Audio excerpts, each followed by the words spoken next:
उत्तराखंड रजत जयंती पर विकास और संस्कृति का संगम, बागेश्वर में भव्य उत्सव, प्रवासियों व उत्कृष्ट नागरिकों का सम्मान। मेरा हक न्यूज में आपका स्वागत है। उत्तराखंड राज्य की रजत जयंती के अवसर पर बागेश्वर के नुमाइशखेत मैदान में देवभूमि रजत उत्सव 2025 का भव्य आयोजन हुआ। कार्यक्रम का शुभारंभ राज्य गीत के सामूहिक गायन से हुआ, जिसके बाद स्कूली बच्चों ने आकर्षक सांस्कृतिक प्रस्तुतियां दी। जिलाधिकारी आकांक्षा कुंडे और दर्जा राज्य मंत्री भूपेश उपाध्याय ने स्टॉलों का निरीक्षण कर अधिकारियों को योजनाओं का लाभ अधिक से अधिक जनता तक पहुंचाने के निर्देश दिए। उन्होंने उद्यमियों से उनके उत्पादों और विपणन की जानकारी भी प्राप्त की। इस अवसर पर बायर सेलर मीट का आयोजन हुआ, जिसमें स्थानीय उत्पादों के प्रचार प्रसार को बढ़ावा दिया गया। कृषि, उद्यान, मत्स्य, रेशम, सहकारिता, दुग्ध उद्योग, समाज कल्याण, शिक्षा, आपदा प्रबंधन, पुलिस, स्वास्थ्य, आयुर्वेदिक और होम्योपैथी विभागों ने अपनी योजनाओं की जानकारी आमजन को दी। ग्राम्य विकास विभाग के तहत संचालित सामुदायिक उद्यम दिव्यश्री गागरेगोल और चेतना मटखोला को 12 से 12 लाख रुपए की धनराशि प्रदान की गई। दीनदयाल सहकारिता किसान कल्याण योजना से 2 लाख और पीएम विश्वकर्मा योजना से 3 लाख रुपए के ऋण वितरित किए गए। इस दौरान उत्कृष्ट कार्य करने वाले नागरिकों और प्रवासियों को सम्मानित किया गया। बाइक से भारत भ्रमण करने वाली पूजा तलाल और स्वतंत्रता संग्राम सेनानी आश्रित पार्वती देवी को विशेष रूप से सम्मानित किया गया। इससे पहले भारत मानक ब्यूरो के तत्वावधान में एनसीसी और एनएसएस के साथ प्रभात फेरी निकाली गई। भूपेश उपाध्याय ने कहा कि राज्य आंदोलनकारियों के योगदान से ही उत्तराखंड आज विकास के मार्ग पर अग्रसर है। जिलाधिकारी आकांक्षा कुंडे ने कहा कि सरकार की योजनाएं पहाड़ी क्षेत्रों के समग्र विकास पर केंद्रित हैं। कार्यक्रम में भाजपा जिलाध्यक्ष प्रभा गड़िया, ब्लॉक प्रमुख दीपा देवी, पूर्व मंत्री बलवंत सिंह भौर्याल, विक्रम सिंह शाही, संजय परिहार, आरसी तिवारी, एनएस नबियाल, शिल्पी पंत, संगीता आर्या, दिलीप सिंह, इंदर सिंह फरसवाल, आलोक पांडे, किशन सिंह मल्डा, संजय जगाती, दीप जोशी और राजीव जोशी सहित अनेक अधिकारी व जन प्रतिनिधि उपस्थित रहे। पूरे हो गए और आज हम सब ये रजत जयंती सप्ताह यहाँ पर मना रहे हैं और भारतीय जनता पार्टी ने इस राज्य को बनाया था और आज भारतीय जनता पार्टी का ही शासन इस प्रदेश में है। और जैसे कि कल माननीय मुख्यमंत्री जी ने जितने भी इस प्रदेश के जो आंदोलनकारी रहे हैं सबकी पेंशन बढ़ाई है, जो शहीद आश्रित हैं उनके परिवार की पेंशन बढ़ाई है और जो घायल हैं, जो शैया पर हैं, उन लोगों के लिए बहुत अच्छा माननीय मुख्यमंत्री ने पेंशन बढ़ाई है और पूरे प्रदेश में लगातार योजनाओं की शुरुआत चल रही है। मुझे लगता है कि भारतीय जनता पार्टी के शासन पूरे प्रदेश में समग्र विकास की शुरुआत चल रही है, योजनाएं चल रही है, इसकी अनुरोध जारी रहेगी।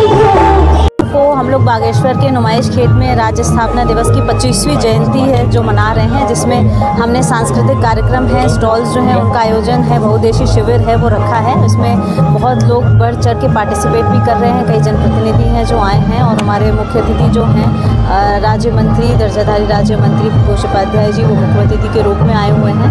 और जो हमारा बागेश्वर जिला है वो कई अच्छी चीज़ों के लिए जाना जाता है, जैसे कि हमारे टूरिज़्म है, हमारे एपन की कला है, हमारी झोलिया डांस है। इस सरयू और गोमती नदी के संगम के तट पे हमारा बागेश्वर शहर जो बसा हुआ है बहुत तेज़ रफ्तार से विकास हो रहा है और चाहे रोड है, बिजली है, सड़क, पानी है, सभी क्षेत्रों में विकास हुआ है। और आज जो है हम लोग कोशिश करेंगे, जो हमारी जनता है, जनप्रतिनिधि है और हमारे अधिकारीगण हैं, सभी मिलके हम अपने बागेश्वर जिले को और बेहतर बागेश्वर जिला बनाएं और सर्वश्रेष्ठ जिला बनाएं और सर्वश्रेष्ठ राज्य बनाने में सहयोग करें। पहले तो राज्यवासियों को आज 25 साल हो गए, बहुत ढेर सारी शुभकामनाएं देता हूं और बहुत कुछ हुआ है। हेलो कंपनी के माइक, लेकिन जिस मंतव्य से राज्य का गठन के लिए हमने आंदोलन किए थे, आज मंच में देख लीजिए राज्य आंदोलनकारी बैठे हैं। सबसे बड़ा तो यह है कि मंच में राज्य आंदोलनकारी बैठे हैं, ये भी एक बहुत बड़ा संदेश है। इसके बराबर और संदेश क्या हो सकता है? हेलो ऐसे नहीं बना था हम मंचों में जो है किसी पार्टी को दे देंगे। ये राष्ट्र का कार्यक्रम है, इसमें राज्य की बात होनी चाहिए था, इसमें उद्योगों की बात होनी चाहिए था, इसमें पलायन की बात होनी चाहिए थी।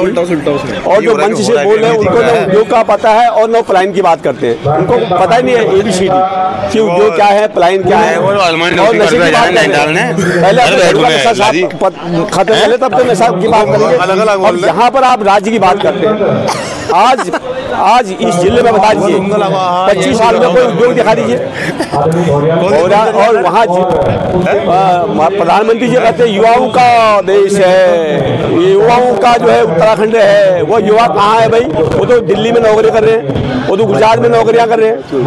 और आप ये देखिए, ये तो बड़ा दुर्भाग्य है भाई। उत्तराखंड का कोई बोला कुछ है थोड़ी है, ये तो चल रहा है। हेलो शराब, गवर्नमेंट शराब बेच रही है और अपनी इकोनॉमी बढ़ा रही है।